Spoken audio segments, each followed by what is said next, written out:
Greetings, people of God. This is another Sons of God broadcast. I was doing a recording concerning, it was speaking of cognitive disorders. In other words, things that are wrong about our thoughts and imaginations. I had said earlier that in the people of God, those that are called by His name, and chosen by God, the things that go on as far as their thoughts and imaginations, God has already overseen that their thoughts and imaginations would be conformed to the image of His Son. And so whenever we come across certain knowledge, it's not by chance, it's ordained by God. And this is a huge revelation in itself. So I had came to the point where I was literally like getting tired of eating food.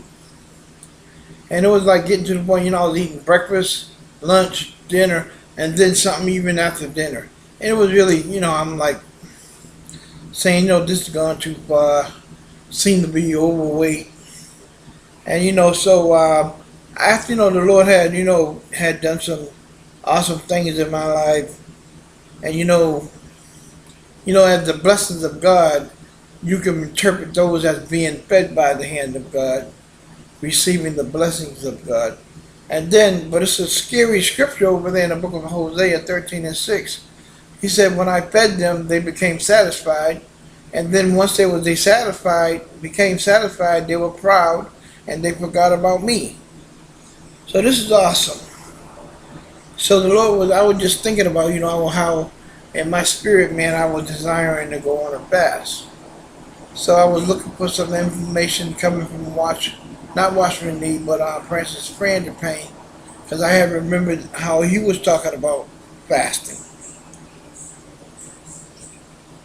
So I found some information where it was talking about that. There's a lot of other scriptures in the Word that's talking about our thoughts and imagination and fasting, but I'm not going to go into that right now. But I'm just going to talk about what I came upon. It says, speaking of fast thinking, it's just a play on words, talking about when your fasting affects your thinking, not fasting and say you gotta think fast. It's not talking about that. It's talking about fast thinking as far as your fasting will improve your thinking. So the title of this is Cognitive Disorders. And it says, nowhere is fasting more important than in the realm or sphere of cognition. And no mental process is more complex and profound than the spiritual state or realm. Thoughts are vehicles to approach God. Thoughts can travel back and forth between material consciousness and spiritual awareness. In their travels, thoughts find rest and comfort in remembrance of God, but are unable to remain still. They lose focus on God and soon find themselves longing to return. Then another title is Reality Therapy. The state of not fasting is the normal material consciousness of our existence. It needs little description, yet it must be placed in proper perspective. Hosea 13:6 says, when I fed them, they were satisfied. When they were satisfied, they became proud. Then they forgot me. Our inability to encompass our entire reality underlies its existence. Permeating our thought process is the limited knowledge that our human senses provide. Just as a planet can appear to be at the center of the universe, though in reality orbiting around a sun, so too can affluence and excesses produce illusions. Such illusions should be at least examined, if not completely dispelled. We may speak poetically of the night sky, picturing large expanses of space and time. We may conceptualize the existence of life before birth and after death in metaphysical, spiritual, or philosophical terms. Yet in our mind, certainty is absent, knowing that our thoughts are frail and our reasoning is complete. Fasting can be a painful admission that I am not free, that my life is enslaved, obsessed, and addicted to external things such as food, drink, codependent relationships, sex, television, privacy, and things like that. When we ponder the spiritual unknown, we may theorize freely about anything hidden from us, but we cannot enjoy the certainty that we achieve in the physical realm. Fast thinking. Our thought process dramatically changes when we fast. We can empirically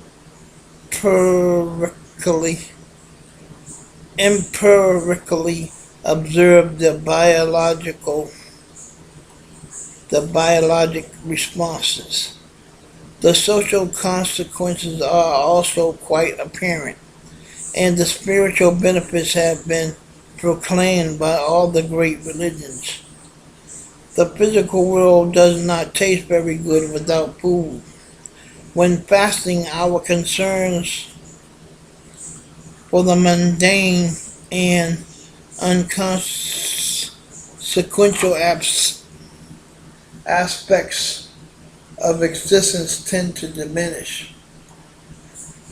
The physical world does not taste very good without food. When fasting, our concerns for the mundane and inconsequential aspects of existence tend to diminish. We find matters once thought to be of great consequence to be less significant. Simultaneously, our thoughts gravitate to more serious and weighty matters previously neglected. Fasting expands the faculties used to accept. Fasting expands the faculties used to understand the unseen realm, providing additional points of reference to facilitate comprehension, in the manner that the mathematics help us calculate dimensions. Similarly, fasting generates physical conditions that aid the mind in understanding the spiritual realm. Fasting also leads our thoughts from literal legalism to heightened spiritual consciousness. It removes dogmatic vestments of fossilized theologies that may have become unwieldy,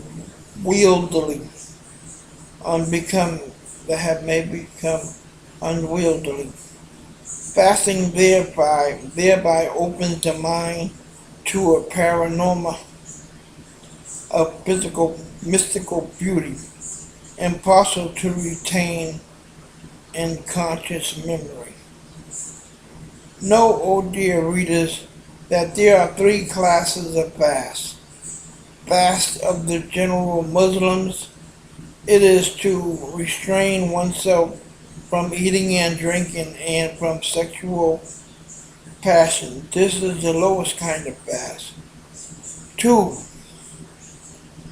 Fast of the few select Muslims. In this kind of fasting, besides the above things, one refrains himself from sins of hand, feet, sight, and other limbs of the body. Fast of the highest class. 3. These people keep a fast of mind. In other words, they don't think of anything else except God and the next world. They think only of the world with the intention of the next world, as it is the seed ground for the future. The highest class of people are the prophets and the ones near to God and the near ones of God. This kind of fast is kept after sacrificing oneself and his thoughts fully to God.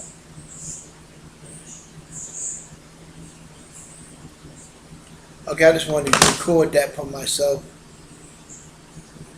Once again, my name is Minister Ron Wolfson. My phone number is 781-531-5430. Sonship out.